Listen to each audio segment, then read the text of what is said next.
자, 여러분, 우리가 이런 시간을 통해서 영적인 도약을 한번 하자. 이제 이런 것입니다. 여러분이 비행기는 자동차의 신호등을 볼 필요가 없잖아요. 자동차가 다니는 신호등을 볼 필요가 없어요. 비상했기 때문에, 하늘을 날랐기 때문에 그런 장애물들에 걸려서 다닐 필요가 없습니다. 도약을 했기 때문에 그런 것이죠. 자, 여러분은 영적인 도약도 대가를 지불해야 됩니다. 그냥 되는 게 아니에요. 그래서 훈련을 해야 된다. 그래서 하나님이 하시는 일은 언제나 사람인데 그 사람을 훈련시키세요. 절대 그냥 안 쓰시지 않아요. 쓸 수가 없어요. 그러니까 사실 엘리야도 지금 어제 부르는 장면이 나왔지만 부르기 전에 이미 하나님은 어디에선가 훈련을 시키고 계셨어요.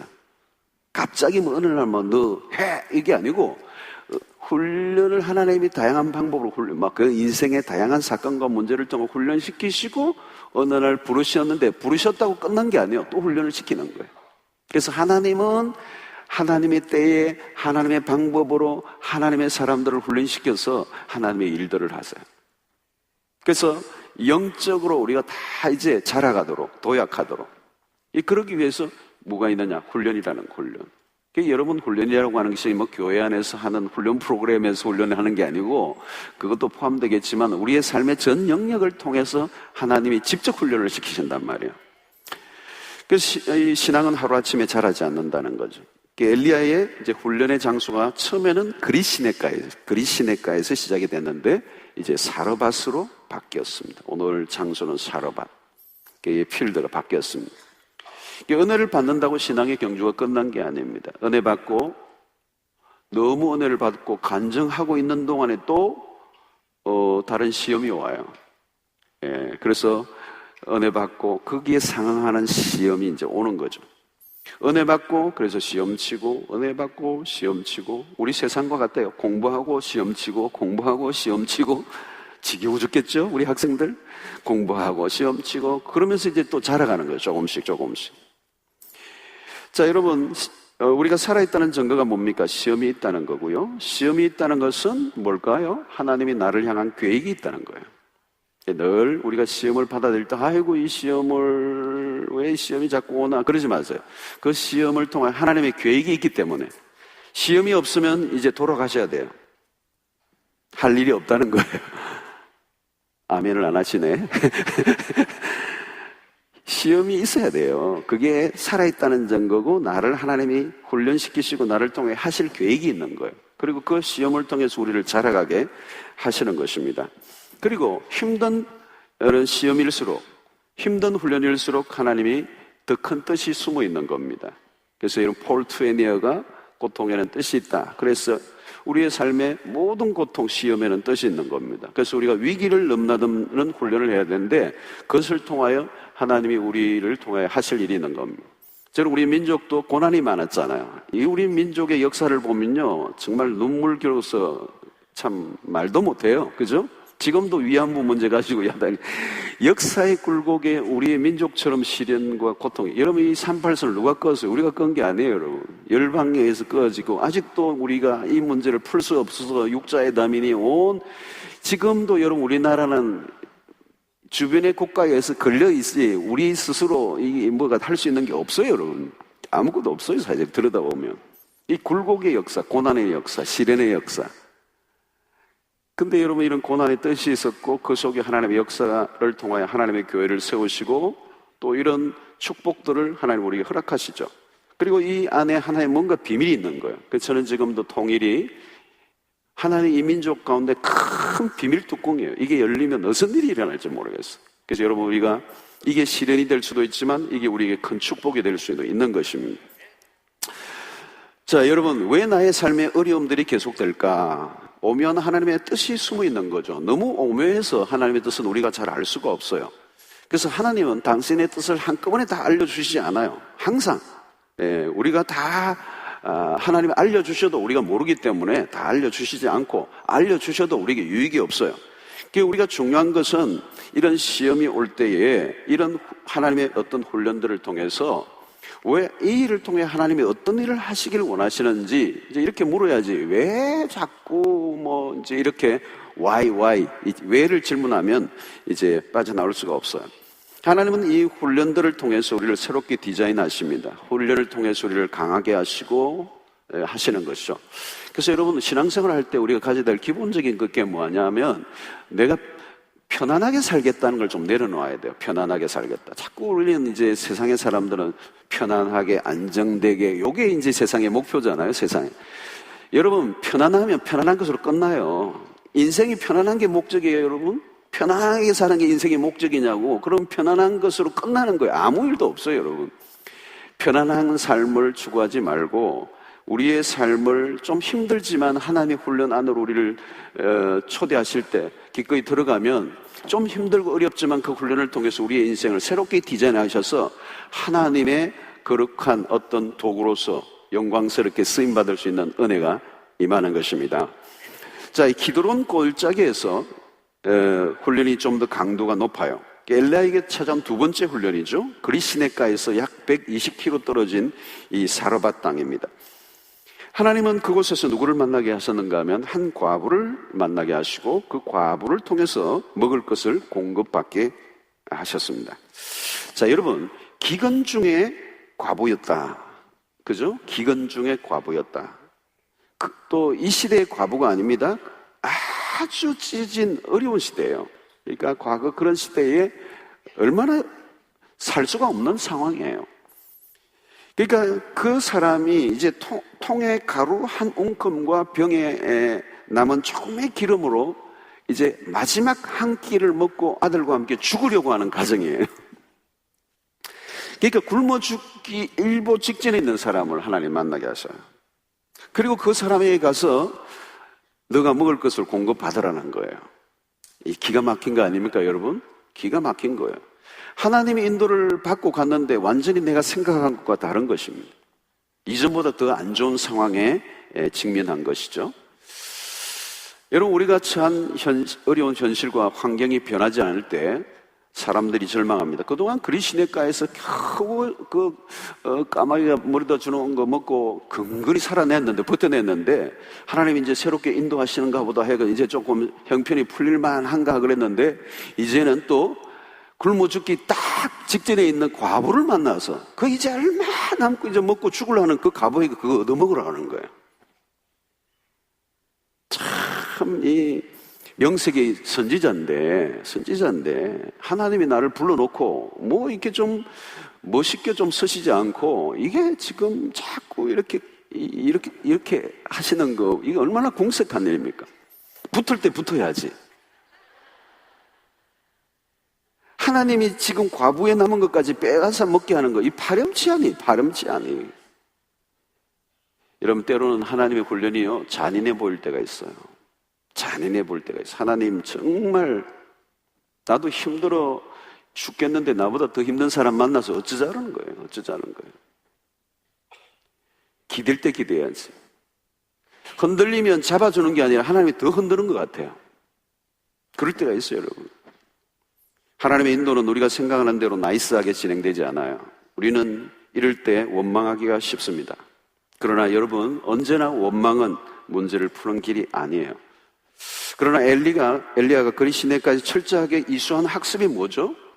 엘리야가 이 그리시네가에서 무엇을 학습했습니까? 어제? 환경보다 더 크신 하나님. 그죠? 하나님은 언제나 상황보다 더 크신 분이고 어떤 환경보다 더 크신 그 환경을 다스리고 주장하시는 분, 이것을 체험했어요. 그래서 거기서 어느 정도 환경에 밀리지 않는, 얼마나 극한 상황입니까? 말라가는 그 그리시네가에서 그 까마귀를 통해서 먹이시는 그 하나님을 경험하면서 이제 영적인 어떤 배짱이 생긴 거죠. 여러분, 열악하고 어렵다고 그 환경을 거부해버리면 하나님의 역사가 사라져버립니다. 환경이 마음에 안 든다고 불평만 늘어놓지 말고, 또 그거 제거해달라고 기도하지 말고 그 환경 안에 들어가게 하시는 하나님의 뜻을 발견할 수 있게 되기를 축원합니다. 하나님은 그 안에서 우리가 순종을 배우도록 하세요. 우선은 답답하고 어려울 수가 있어. 그러나 그 과정을 통과하면 이전에 경험하지 못했던 영적 세계가 기다리고 있는 것입니다. 사르밧이라는 이름은 도가니 혹은 용광로라는 뜻입니다. 그러니까 여러분, 하나님의 어떤 훈련을 시키시는가를 약간 예고하는 것 같지 않아요? 용광로, 도가니. 하나님은 용광로 같은 곳으로 밀어넣으셔서 우리를 훈련시키시는 거예요. 그래서 그 안에서 우리의 모든 불순물들을 제거하시는 아주 혹독한 훈련을 하나님이 시키실 때가 있습니다. 이런 좋은 도자기는 높은 온도에 오래 굽어야 되죠.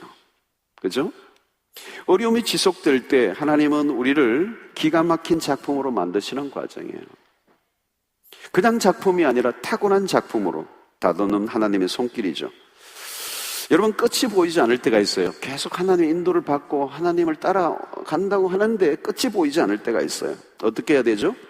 야고보서 1장 2절로 4절에 그런 말씀이 있잖아요. 2절에 내 형제들아 너희가 여러 가지 시험을 당하거든 어떻게 해요? 온전히 인상을 써라 기쁘게 여기라 그랬어요. 참 신기하죠. 여러 가지 시험을 당하든 온전히 기쁘게 여기라. 여러분, 야고보는 시험을 당해서 기쁘게 여기라. 기쁘게 여겨야 할 이유를 3절과 4절에 제시하죠. 이는 너희의 믿음의 시련이, 여러분, 믿음의 삶의 시련이에요. 믿음의 삶의 성성장구가 아니라 믿음의 시련. 믿음의 삶은 시련이에요. 그 믿음의 시련, 믿음의 삶을 살아가면서 나가는 그 시련이 인내를 만들어내는 줄. 그러니까 여러분, 그 믿음으로 살아갈 때 찾아오는 이 어려움을 제거해 주시지 않아요, 하나님이. 당장 제거해 주시지 않아요, 여러분. 뭘 하게?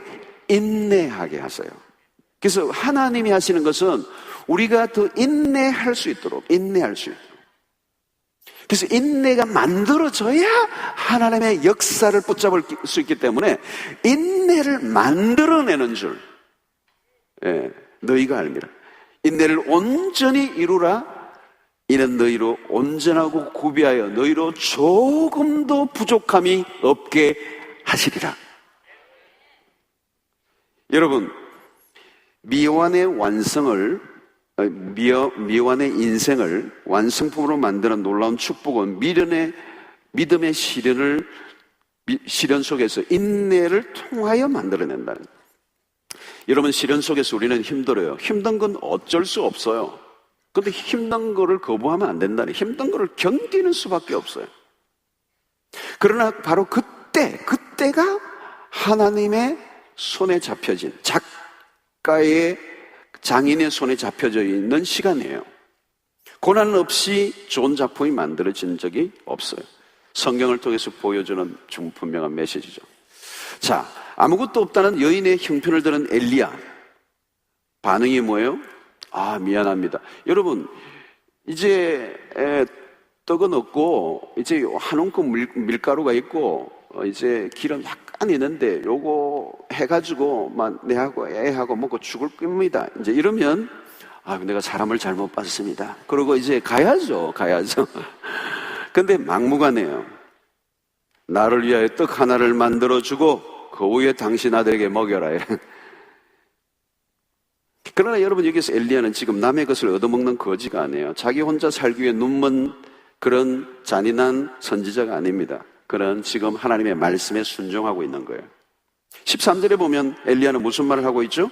엘리야가 그에게 이르되 두려워하지 말고 가서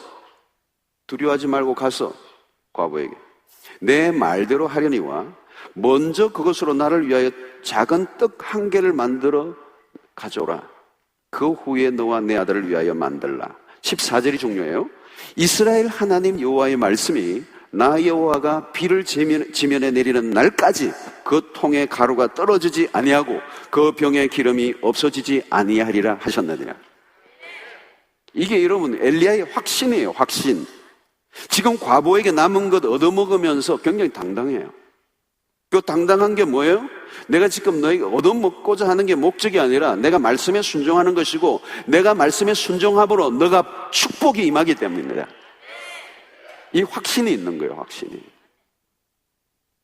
그러니까 지금 엘리야는 여기서 목양을 하고 있는 이 한 기근의 과부의 가정에 아들 하나와 죽을 수밖에 없는 한 가정에 하나님의 자비와 긍휼이 흘러가도록 지금 이제 목양을 하고 있는 거예요. 여러분, 이런 모습이 어떻게 나올 수가 있습니까? 그릿 시냇가에서 받은 훈련을 통해서 다듬어진 결과예요.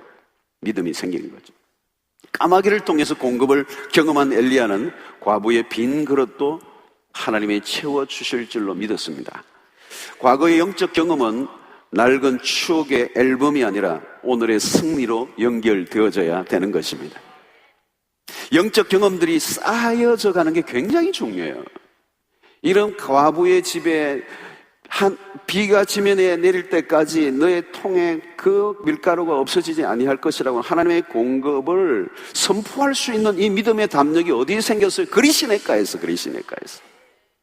여러분, 영적 경험들이 과거로부터 차곡차곡 쌓여져서 이게 점점 쌓여져 갈 때 어느 날 여러분, 우리의 입술에서 믿음의 선포들이 흘러가게 되는 거죠.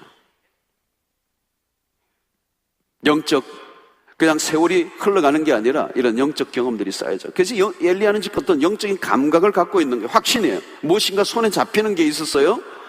여러분, 신자에게 이게 있어야 됩니다. 환경이 아무리 어려워도 이런 영적 배짱을 가지고 있어야 되는 거죠. 여러분, 왜 우리가 하나님의 말씀을 묵상합니까? 이스라엘 역사 속에 역사하셨던 하나님은 오늘 우리가 묵상하는 이유는 성경 속에 하나님이 오늘 또 하나님이 되시기 때문에. 하나님은 벽장 속에 숨겨진 석고상이 아니에요. 하나님을 냉동 처리하지 않아야 합니다. 성경의 역사는 오늘 또 일어날 수 있고 하나님은 언제나 하나님이십니다. 그걸 우리가 믿는 거죠. 자, 사르밧 훈련은 그릿 시냇가의 훈련보다 한 단계 높은 거예요. 그릿 시냇가에서는 비교적 간단했어요. 왜? 좀 힘든 부분이 있었지만 가만히 앉아서 묵상하고 까마귀의 배달 받아 먹기만 하면 됐어요. 하나님이 베푸시는 것을 그냥 보고 누리기만 하면 되는 일이었습니다. 그러나 이제는 그냥 앉아서 받아먹는 단계가 아니라 자기만 아니라 남까지 먹여 살리는 역사를 경험하는 단계. 기적은 자신만 경험하는 것이 아니라 다른 사람까지도 경험하게 해야 된다는 거예요. 기적의 전이 현상입니다. 기적이 나로부터 또 다른 사람이 흘러가는 거죠. 나만 기적 보고 좋아라 하는 게 아니라 이 기적에 전념이 일어나야 된다는 거예요. 엘리야가 경험했던 이 기적이 오늘 한 과부의 집에도 일어나게 되는. 신자는 자기 배만 채우는 사람이 아니에요. 다른 사람의 배까지 채울 수 있어야 합니다. 기적을 구경만 하는 단계가 아니라 기적 간증만 듣는 사람이 아니라 다른 사람의 신앙을 부러워하는 것으로 신앙생활을 끝나는 게 아니라 하나님은 오늘 나의 하나님이 되신다고 경험해야 된다는 말이죠. 나의 하나님의 얘기가 있어야 되잖아요, 여러분. 네, 옛날에 보면 간증 집회 다니는 거, 간증 집회. 저는 간증 집회를 별로 안 좋아해요. 네, 그분은 또 막 간증하면 해가지고 온 전국으로 돌아다니는 거, 한 간증 가지고. 그러다 보면 약간 또 부풀리기도 하고 막 이렇게, 별로 안 좋아해요. 간증 좋아하지 마시고 듣는 거 좋아하지 마시고, 여러분들의 간증. 여러분들의 매일의 삶에 간증이 되고 여러분들이 간증의 주인공이 되시고 그 간증을 통하여 정말 주변의 사람이 복을 받는 역사. 엘리야가 까마귀가 가져다 주는 것을 먹는 단계에서 나누는 단계로 나갑니다. 가만히 앉아 베푸시는 기적을 경험하며 사는 때도 있어요. 그러나 자신의 삶을 통하여 기적을 세상에 드러낼 때가 있는 것입니다. 그래서 기적의 수혜자가 아니라 기적의 수여자가 되는. 베드로가 그랬죠, 여러분. 내게 있는 것으로 내게 주노니 나사렛 예수의 이름으로 일어나 걸어라. 나면서 못 걷게 된 사람을 일으키는 기적을 베풀었어요. 얼마 전까지만 해도 구경만 하던 사람이에요. 예수님의 곁에서 기적의 참관자였어요. 그런데 이제 예수님이 행하셨던 그 기적을 실제적으로 그의 입술로 예수의 이름으로 선포하며 체험하는, 일으키는 주인공이 된 것입니다. 오늘도 여러분, 오늘 우리가 이제는 남의 간증에 겨우 곁들여서 내 신앙에 불을 붙이는 정도가 아니라 예수의 이름을 선포하며 여러분들의 삶을 통하여 권세가 나타나게 되기를 축원합니다. 이제 여러분 선포하셔야 돼요. 여러분 선포하셔야 돼요. 하나님의 말씀을 믿고 나에게 임하신 그 말씀을 그대로 믿고 오늘 내 삶에 임하신 하나님의 능력과 그 은혜를 이제 다른 사람들에게 불을 붙이는 역사가 일어나야 된다는 거죠. 왕 같은 제사장들이잖아요, 여러분. 이제 목사님 기도해 주세요. 이 정도 하지 말고요. 여러분들이 이제 막 그냥 애들에게 막 지나가는 사람에 아무나 또 손 대면 또 그렇지만 하여튼 내가 기도해 주겠습니다. 오세요. 막 기도해 주고 이래야죠. 예. 막 목사님 신방 안 왔다고 시험 들고 뭐 그 정도는 안 되는 거예요. 그 정도는. 이제 여러분들이 신방하셔야 되죠. 목사님 요즘 영권이 좀 떨어지는 것 같은데 좀 오세요. 내가 기도해 드리겠습니다. 이라고 말. 또 너무 건방지게 하지는 마시고. 그럴 수도 있죠, 여러분. 엘리야는 시험을 통과했어요. 과부에게 요구했던 것은 구걸이 아닙니다. 구걸하는 인생이란 하나님의 공급을 체험하지 못한 사람들이라는 거예요. 하나님의 어제도 얘기했어요. 하나님의 공급을 체험한 사람은 세상에 구걸하지 않아요. 세상에 눈치 보지 않아요. 사람이 나를 먹이지 않아요. 기업의 오너가 나를 먹이는 게 아니라 나 때문에 기업의 오너가 먹고 사는 거예요. 이런 자신감이 필요했어야 돼요, 여러분. 이 사람 막 그냥 내쳤더니 우리 집에 우리 가게가 안 된다. 다시 불러야 되겠다. 이래야 되죠. 내가 직원 할게 너 사장해라. 이런 역사가 일어나야 돼요. 할렐루야. 쪼려가지고 뭐 쫓아내면 어떻게 되나 막 큰 눈치나 보면서 말이죠. 슬슬 꽁무니 빼면서 그냥 그렇게 살면 안 된다는 거예요. 여러분 회사를 다니면 그 회사를 위하여 생명 걸고 기도하셔야죠. 이 회사 하나님 살려주십시오. 이 회사 나 때문에 내 기도 때문에 산다고 사장이 알게 해주십시오. 증거를 보여주십시오. 그러니까 막 내가 들어가면 며칠 확 오르고 막 빠지면 쫙 떨어지고 막 신바람 나잖아요. 그게 영권 아니에요? 영권이 뭐 교회 안에서만 통하면 무슨 소용이 있어요? 바깥에서 통해야지. 하늘문이 뭐 여기만 열리면 어떡해요? 세상 온 땅에 열려야지. 하늘이 열려요. 하늘이 열려야지.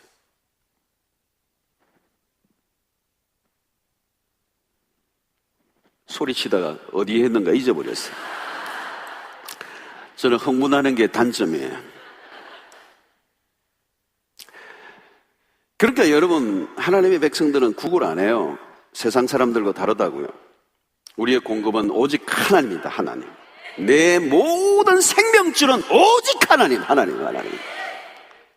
여러분 어디 내둬도 살아요. 우리는 하나님이 살리신단 말이에요. 어디 뭘 눈치를 봐요. 뭘 눈치를 보고 살아요. 당당하잖아요. 그래서 여러분 엘리야가 지금 당당한 거예요. 너 그거 줘. 내가 먹으려고 하는 게 아니라 하나님의 명령이야. 너 주신대. 축복하신대. 예. 지금 엘리야는 지금 얻어먹는 게 아니라 하나님의 축복을 그 가정에 흘려보내는 마음이 있는 거죠. 여러분 과부에게 이제 초점을 잠시 맞춰 봅시다. 16절을 보면 우리의 눈에 확 들어오는 은혜로운 구절이 뭔가 하면 16절에 여호와께서 엘리야를 통하여 하신 말씀같이 통에 가루가 떨어지지 아니하고 병에 기름이 없어지지 아니하리라. 이야, 기가 막힌 구절이죠. 여호와께서 엘리야를 통하여 하신 말씀같이 통에 가루가 떨어지지 아니하고 병에 기름이 없어지지 아니하리라. 자, 그런데 이 구절만 보면 안 돼요. 16절 앞에 15절을 봐야 돼요.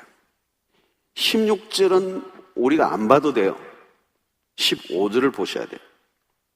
그가 가서 엘리야가 달라고 할 때 그가 가서 엘리야의 말대로 하였더니 과부의 순종이에요. 하였더니 여호와께서 엘리야를 통하여 하신 말씀같이 통에 가루가 떨어지지 아니하고 병에 기름이 없어지지 아니하리라. 여러분 순종이에요. 순종. 어떤 순종입니까? 이 과부의 순종이 목숨 건 순종이에요. 절박한 순간이에요. 어미가 어찌 자식을 사랑하지 않아요. 이 자식에게 이제 죽을 거예요. 그동안 굶었어요.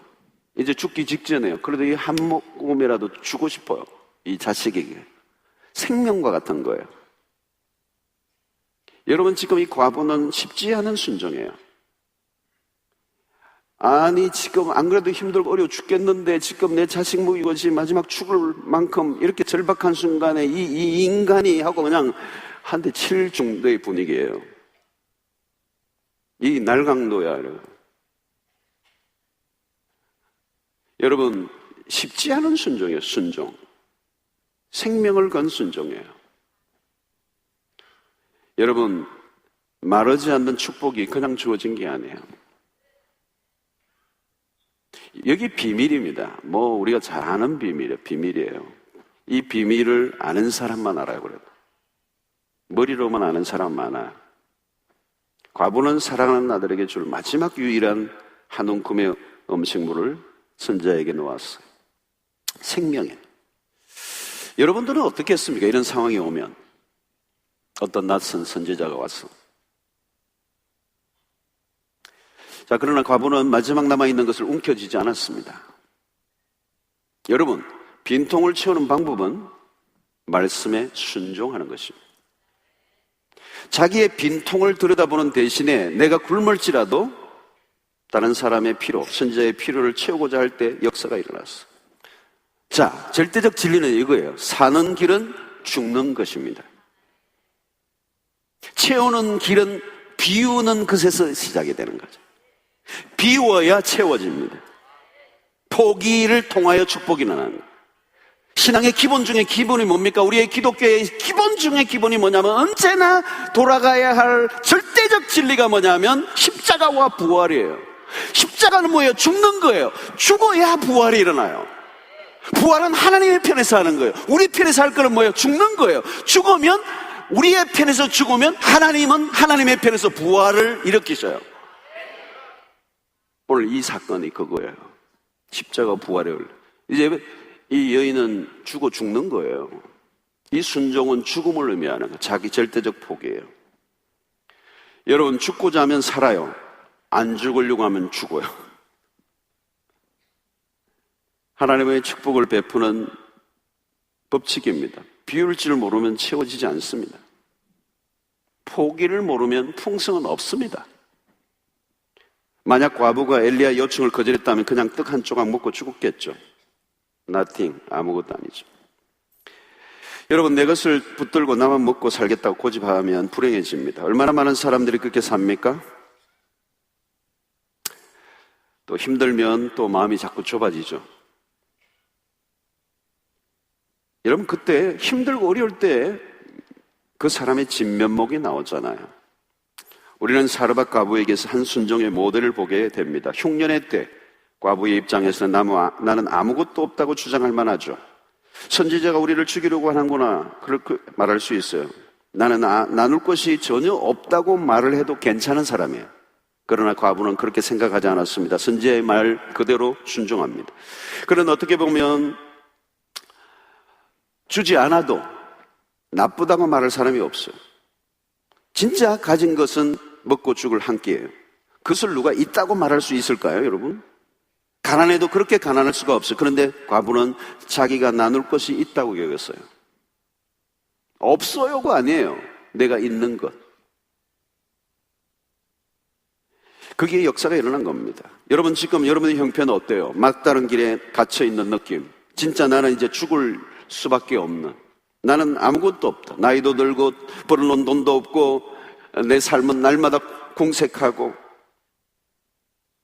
내가 가지고 있는 것이 없어지면 죽는다는 생각을 하게 될지도 몰라요.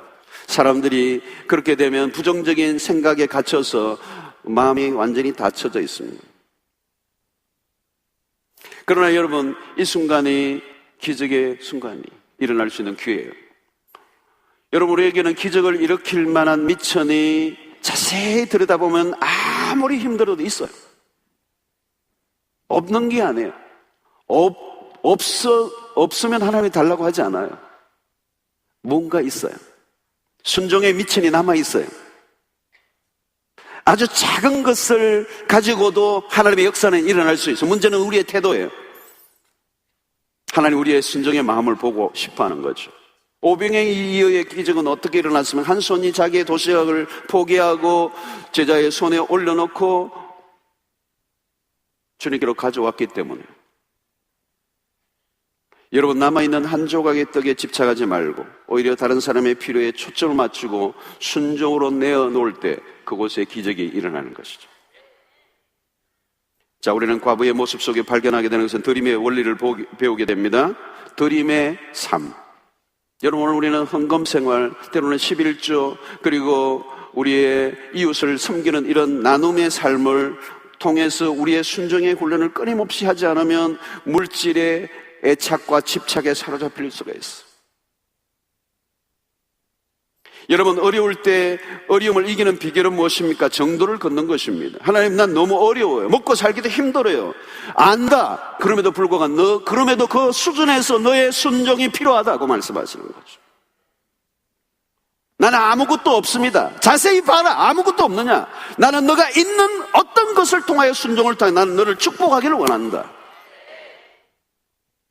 힘들다고 입 닫고 힘들다고 그냥 열중셋하고 힘들다고 모든 것 아무것도 없다고 그냥 셔터를 내려버리면 아무것도 없어요. 그러나 하나님은 우리를 어떤 것들을 통하여 우리에게 순종할 게 있다고 말씀하시는 거예요.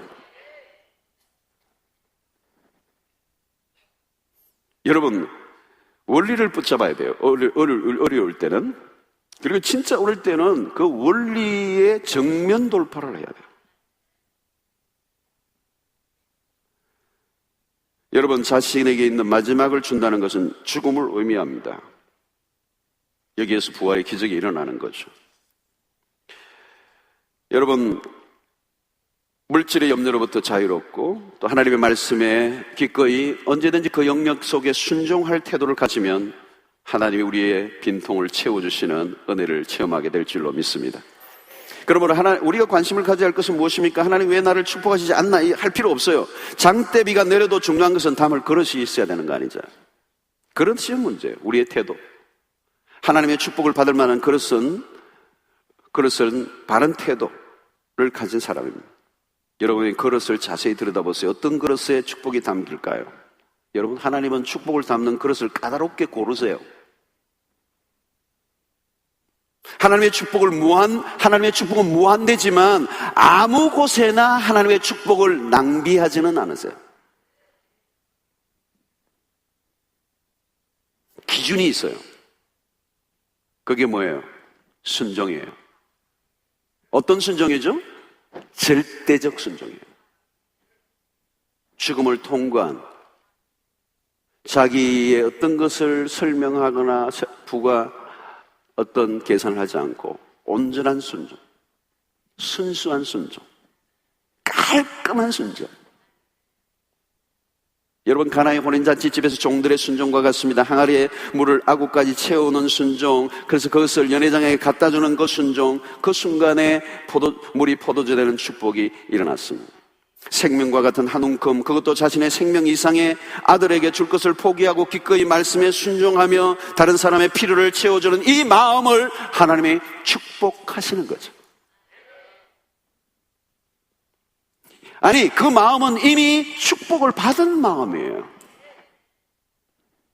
움켜쥐지 마세요.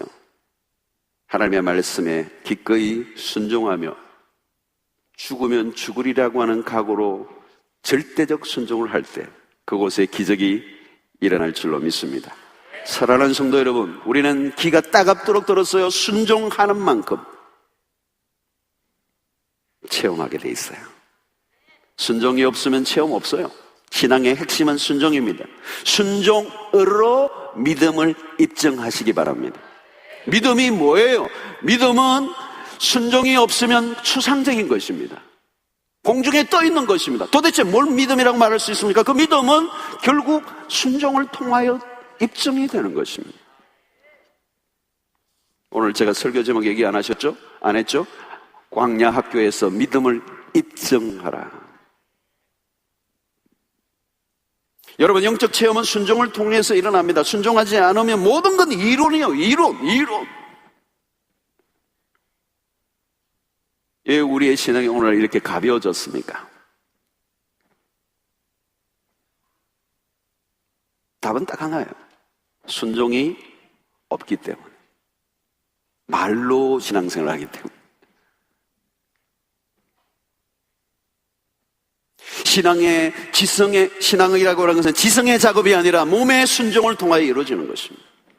저는 오늘 이것이 우리 기독교의, 오늘 한국교회의 가장 큰 화두고 저 자신에게도 끊임없이 도전하는 메시지. 이 목사가 입만 살아가지고 사는 목사가 되지 않기를. 말 잘하는 게 무슨 의미가 있겠어요?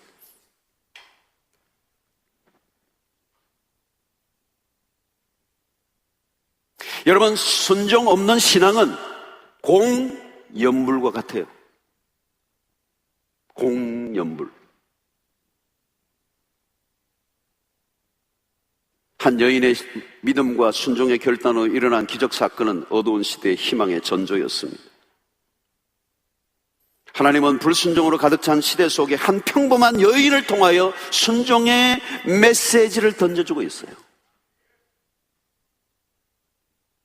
그리고 그 순종은 한 여인의 순종을 통하여 한 그 가정에 폭포수 같은 그 가난이 끝이 나고 하나님의 축복이 부어진 것처럼 그 이스라엘이 불순종으로 기근이 왔는데 순종만 한다면 하늘문이 열리고 이스라엘을 다시 회복시켜 주실 것이라고 하는 메시지를 한 여인을 통하여, 한 여인의 순종을 통하여 하나님 말씀하시려고 하시는 거죠.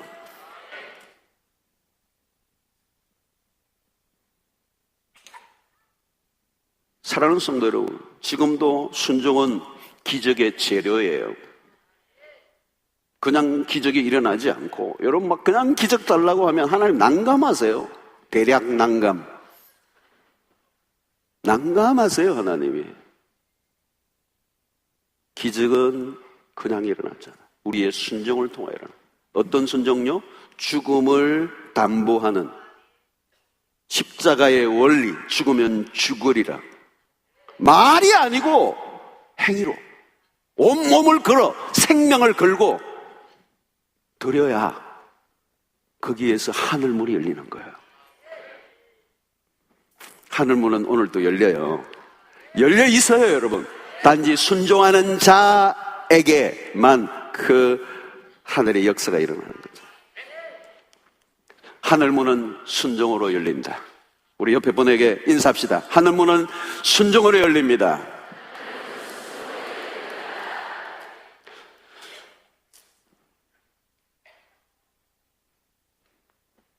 무슨 알라딘의 램프처럼, 아라비아의 그 도적들의 얘기처럼 주문만 외우면 문이 열리는 게 아니에요.